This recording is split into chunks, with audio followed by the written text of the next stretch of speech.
Like, you kind of tell, but you kind of allow some of it to exist. Like when you see like Schumer and Pelosi kneeling with African garb on, and you're like, what are you doing? What is happening here?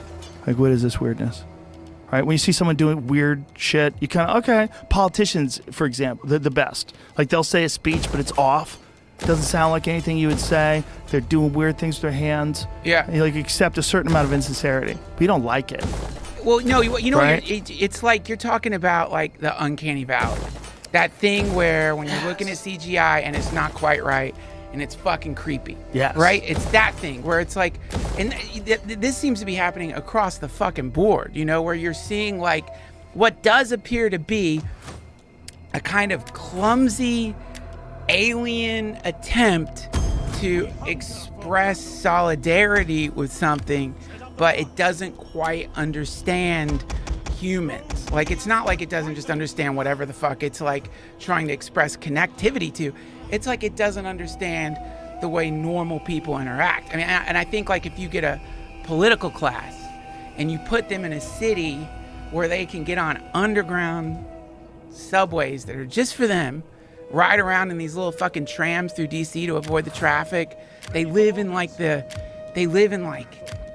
this weird bubble. And over time, you're going to get weird. Like, Yeah. you're going to get weirder and weirder. Are you really interacting with your constituents? Probably a little, but also you're getting like, you've got advisor upon advisor upon advisor articulating some expression of what's supposed to be the will of the people, but that's been warped a little bit by the lobbyists, you know what I mean? So you are thinking like, fuck, I want to get reelected. I need millions of dollars to get reelected, and that's not going to come from anybody but certain corporations. But then those corporations have like kind of loose ties with countries that are our adversaries, as they say, meaning that all of a sudden it's not just like some lobbyist who wants there to be a lack of regulations on oil pipelines getting the ear of some politician, but it's a corporation that's a little bit influenced by a completely different country getting the ear of the politician. Yeah. Fuck. Now it's like, you know what I mean? It's like suddenly we're getting like this thing that's some kind of like hybrid. Yeah. It's not a country anymore. It's becoming more of a, I don't know, like just some hyper connected thing that is like probably not quite what you would traditionally call a country. Well, a country didn't exist in the form of the United States until 1776, and then it's evolved from there. Right? Yeah. As money starts getting weirder and weirder, like, because money's all digital now, right? It's all flying around, and then what it becomes Bitcoin money, then it's really digital. We get into cryptos, if crypto becomes the general currency of the world, Yeah. right? And then what's to stop that from happening with language? So we have a universal currency that it doesn't have like some backing behind it. It's just this weird thing where people just agree that a Bitcoin is worth $52 today or whatever the fuck it is. You know, it's a weird one, right? Yeah. Yeah. Like, how do you stop that from happening with language? Like, what if people come along with a language that's easy to learn? You can learn it. You know, you can learn it. It's fun. There's games you can play. You can learn it while you're playing a game. Yeah. And you get points. Like, what if there's a Call of Duty language? Like, no bullshit. You know, like how different video games have thought about creating their own coins? Different people have different coins, right? They're making their own coins. What's to stop you from making a language that goes along with a video game? Woo. And as you get really good at the video game, you learn the language. Also, if like Musk's neural mesh works out, and so we can expedite the ability to learn new languages. So it's not just like new languages are being formed, but then also you can just digest them like instantaneously. Yes. And then so now you get this like weird hyper evolving language that is probably going to be the language that the settlers speak on the moon colonies and the Mars colonies and the asteroid miners. Yes. Like, you're not going to be able to speak. You're going to have some pidgin. By the way, I watched the Stanford professor that you had on. He, like, you know what I'm talking about? You have so many people on. What? You had a Stanford professor who's like a cultural biologist or so. He's showing like how gene expression affects like just basically a lot of humanity. I wish I Right. could remember his name. It's a wonderful lecture. If you look it up on YouTube. How long ago was this? I don't know, man. I just Googled him and it showed up. Huberman? I think it might be Huberman. I don't know. Andrew I don't remember. Huberman? Whoever it was is very. He's a genius. Did he look very like a handsome soldier? No. No. Huberman is Huberman looks like a scientist in a Marvel Comics movie. Like, that's not a fucking scientist, but he's like a legitimate scientist, like an absolutely super well respected. I believe is a what is his? Take this What is subsidy. Huberman's discipline Our officially? treasuries were overfull. Neuroscientist. This guy looks like an acid chemist. Oh. Who the fuck would that be? Look up. It's Stanford. It's like he did a. How long ago? I'm this late at night. I'm just watching Stanford lectures. I don't know that. I'm not looking at times. Sapolsky? What? Robert Sapolsky? Sapolsky. Oh, he's one of my favorites. Yeah, Sapolsky. Yeah. Well, but Oh my God, he's the guy that got me to think. First of all, the hardest about parasites, because his big thing was toxoplasmosis. That's where I found out about him. He was teaching a lecture on toxoplasmosis, and I was like, oh my God, do I have that? Because like I've had cats, like, Yeah. and I had wild cats at one point in time. I Yeah. had and it's really common in cats and really common in cat people. You know, it's really common in poor parts of the world where they have a lot of feral cats. Some places are like France at one point in time, but 50% of the people were infected by this brain parasite that comes from cats. Yeah. And you know the whole story behind the parasite? Oh yeah, but Yeah. I loved it. I mean, for some reason, it never gets old. It never gets old. It's a fascinating parasite, and this is what it does. It gets into rats, and it hijacks the reward systems. It hijacks the way the rat's brain works, and it makes the rat sexually attracted to the smell of cat urine. Yeah. So their balls swell up, their dick gets hard. It's crazy. How embarrassing. How embarrassing. And it also simultaneously removes their fear. It's so strange, and it's a strategy for Wait, this I'm sorry, parasite. I'm so sorry. I'll forget it. Imagine if there was like a grizzly bear parasite that made your dick hard around bears. It made you want to Made you run to a cave, into the den. Oh my God, that would be hilarious. You'd see. That would be fucking hilarious. They're like Alaskan park rangers. It's like a new thing they got to deal with. Is these fucking assholes out there with like rock hard dicks running to the. Why is your dick hard, soldier? I gotta get to the bears. That's hilarious, but that's what it is, man. And the proportions are pretty similar too. Like rat to cat Yeah. versus person to bear, pretty fucking similar. Crazy to think somehow that happened in this dimension. That is how long we've been here. That's how. It's just crazy to think that, because that just seems. Yeah. If we're designing the simulator, that's a funny thing we do as a joke. Like, let's make it so that like there's a parasite that makes cats or rats horny when they smell cat piss. It's so crazy, and it does more than that, man. It gets them horny. It gets them to not be afraid, and then hope that this it overall- Then they start a reproduces. podcast. will be taken in the I'm right sorry. spirit. No, of it reproduces comradeship and inside the respect. cat's gut. That's the only way this parasite reproduces. Right. So it tricks the rat into getting close to the cat. There's some sort of weird thing that's going on. Like, that is a complex deception. That's not a regular deception. No. You're like, no, I didn't work this way. No, it didn't work that way. How many thousands of times does a rat have to get eaten by the cat or killed by the cat before they figure out how Yeah. to do it right, where it's real consistent? Yeah. I mean, I guess it's just mutations. I I don't know about that, man. It's definitely mutations, but I almost feel like there's a missing element to what makes things work that we're not tuned into. God. You know, like we have like these mechanisms, like, and this is no disrespect to the people that study this, and obviously I'm a moron, but all these people that are looking at this and looking at these mechanisms, I agree with all their work. I'm not saying that I disagree that these mechanisms are in place and that they could show a clear cause and effect to like certain genes and why they express themselves and certain evolutionary traits that are beneficial to whatever animal. But I think there's also some other weird shit going on, man. I think there's multiple things going on, and I think it's almost like there's information out there in experience, and that information, when animals get jacked or when things go wrong, that information still manages to transfer out into the tribe. in some sort of non-verbal communication. So I Yeah. think it does that to like the parasites. I think it works that way with people. I think it works that way with a lot of stuff. I think ideas and like tones, the way people see things, generally spreads almost like a virus as much as it spreads like information. That's right. There's a weird thing to it, and I think if you look at parasites and how the fuck a parasite figured out to rewire, like, hey, when the rats eat us, we don't fucking breed, okay? Because we can't reproduce inside the rat's gut. We need to get in that fucking cat. How do we do this? So they figured out how to get in the cat, and the way to get in the cat is to trick the rat. And then it gets to people, because people love cats, right? So they tell pregnant women, never touch kitty litter. Because that stuff can get in you. And if it gets in you, it fucks with the child's development.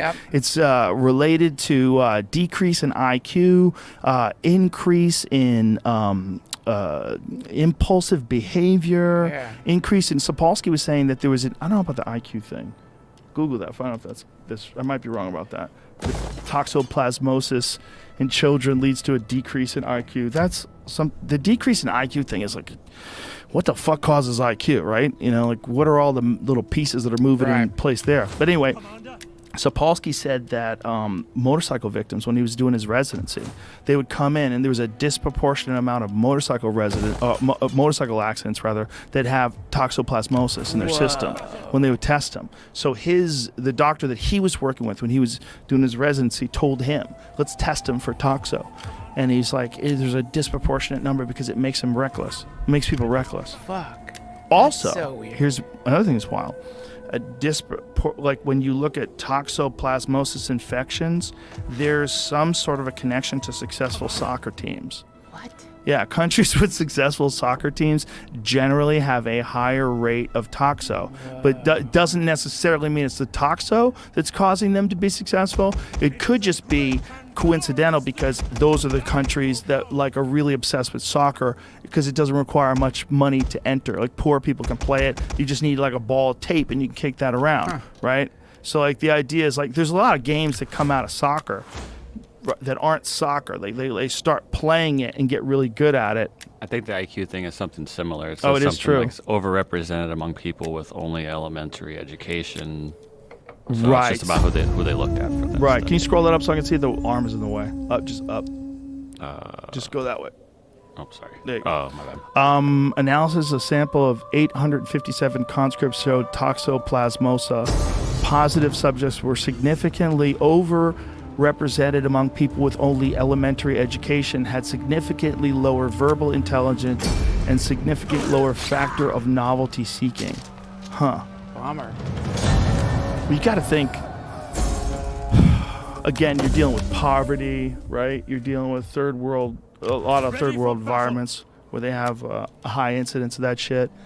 But that is fucking fascinating that a bug figures out a way to get a rat horny and get him chasing a cat so it gets eaten because it wants to get in that cat's stomach. That's wild, man. The implication is this is really creepy, but it is when I'm like looking at like people with COVID or afraid to get the vaccine, or people are like put like we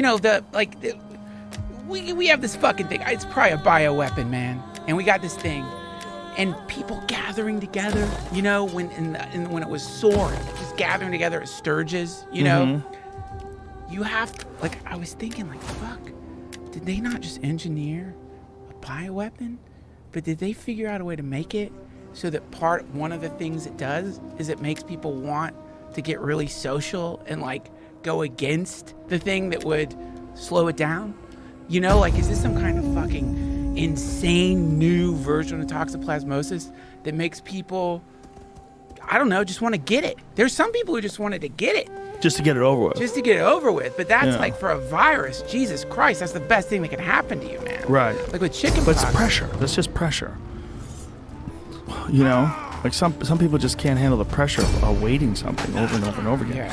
The anxiety of when is it going to come. Right. Yeah. I mean, look, it was. I remember when I didn't know what it was. Yeah. And that's when I'm like, well, it's probably gonna just fucking kill me at some point. I was having when we didn't know, when it's this could be a post-apocalyptic movie in 3 months, because this is a new thing, so we're not positive everything that it does. We don't know what the fuck it does. It could make your feet explode. You know what I mean? It could do, who knows? Like what, all of a sudden, a few months in, people are having like seizures and the toxoplasmosis stuff. I mean, I'm in a fucking robe and I'm wearing a wig. I'm obviously not. But you're in good company. I'm not, okay. Clearly, you're not listening to like some kind of like.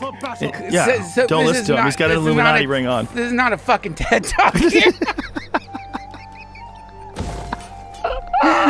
But I was thinking, you know, if like over zillions of years, toxoplasmosis can make rats get horny when they smell cat piss.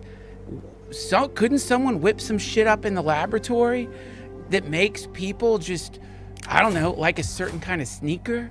You know, could a corporation whip up a virus that just it just? Could you imagine if they did, but didn't have any other side effects? You tell me they wouldn't do it? Isn't that what advertising is? They would do it. Isn't that what advertising is? Yeah, man. You know? Yeah. Like especially to dullards, right? Someone who maybe have toxo and they're more susceptible to ads. Yeah. Imagine that. Yeah. Imagine that's the way to get people to be more susceptible to ads.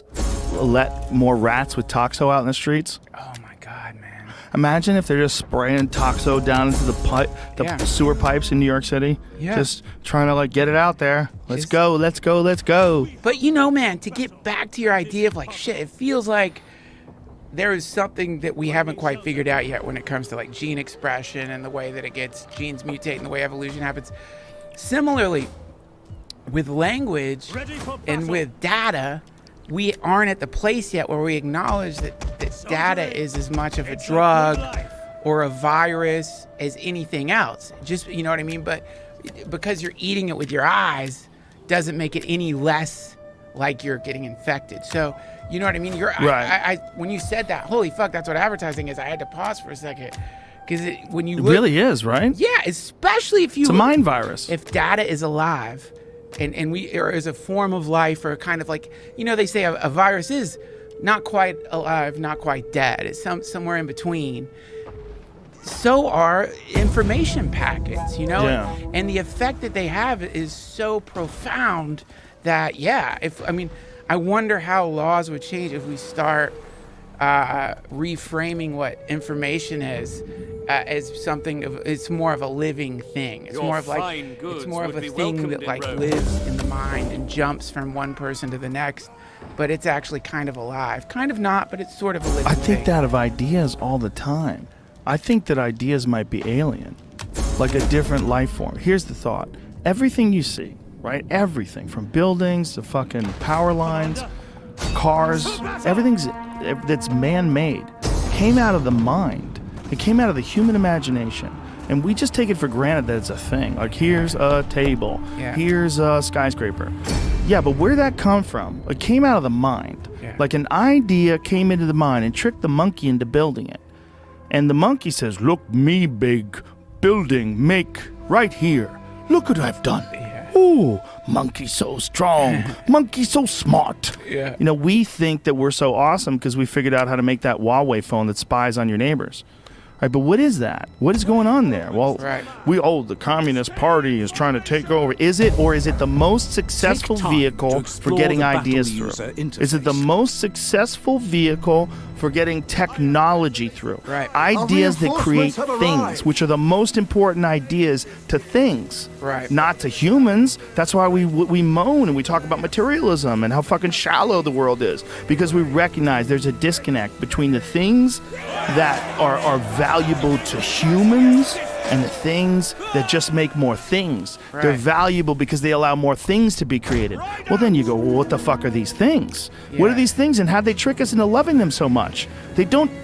I'm talking about how I love watching phone videos. They don't change my fucking life. Right. If I had an iPhone 6 and I just were good, let's stop right there. Yeah. I probably wouldn't notice. Right. You'd probably send me a message. I say hi back. We're cool. Yeah. Call each other. Hey, what's up? Yeah. You know, maybe my phone would look a little shittier for the FaceTime, but that's it. Yeah. Other than that, I wouldn't notice anything.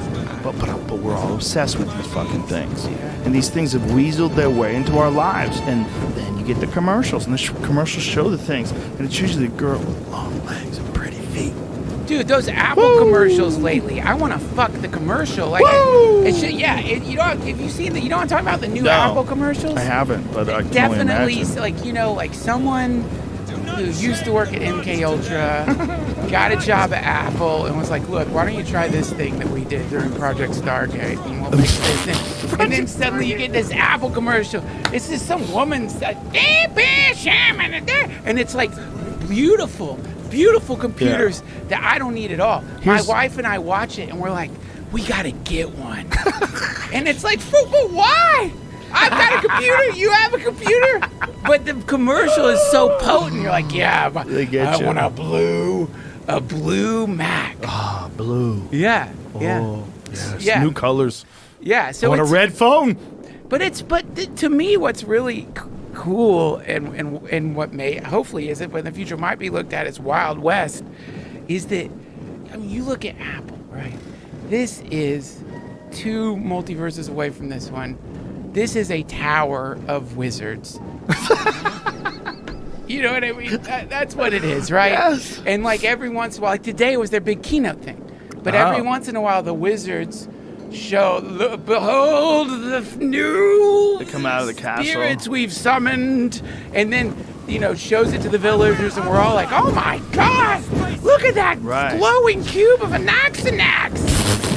You know what I mean? It's like the cube of Anaxanax will now teleport 6 feet farther. But yeah, 2 multiverses away. That's what it is. But you know, we knowing that these are wizards, and then realizing these commercials are casting spells on us.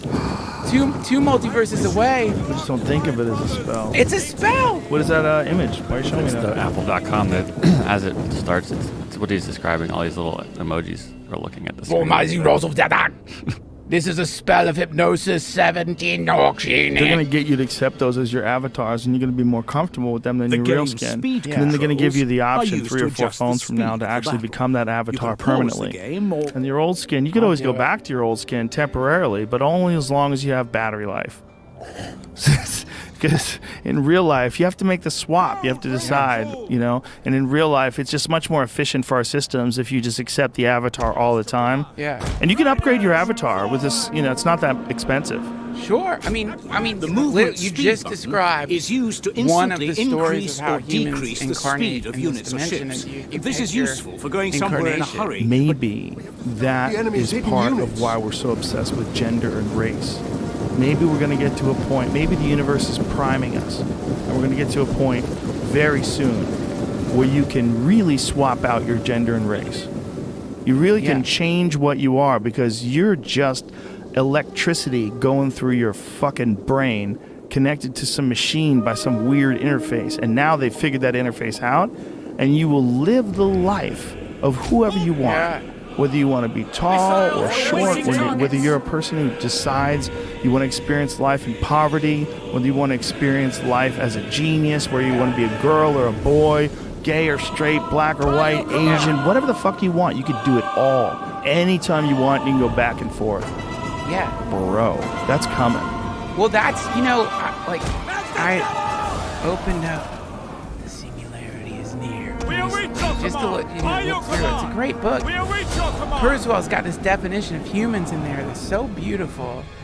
And I'm going to butcher it, but it's essentially like, you know, he's got a lot of definitions of humans. Some of them are really amazing, like something like self-replicating nano-replicator or something. But like the other descriptions, humans are things that, towards the end, in there, he's like, people ask, like, okay, if we learn to use nanobots to decode us, and like, you know, not just transform our bodies, but, you know, merge humans with other humans.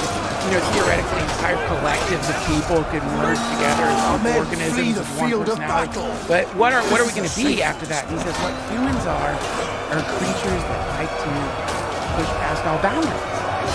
And so the market pressure that is going into, like, people spending all the money they spend to build these insane fucking phones, that is the thing that's pushing us towards that point. That there's no choice. That's the other thing. I didn't realize this until I was reading it recently, because somehow when I was reading the Singularity shit before, I used to imagine, we have a choice in this. Like humans as a whole just put the brakes on and be like, you know what, let's slow down on the singularity project thing. I don't think we're gonna do it. There's no choice. Like we're part of a river that's going over a waterfall, and no particle of water gets to say, hold on everybody, let's not go over the waterfall. What do you say we just hang out, turn into a lake or something?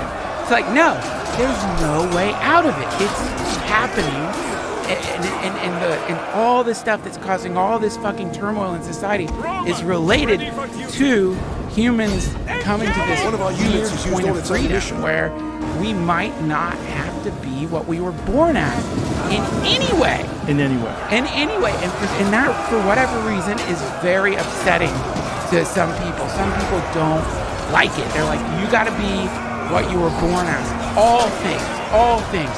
You know, if it's tomorrow a technology emerges where you could change your ethnicity, think of the Some people do that. the culture. Yeah, it would be a huge controversy, man.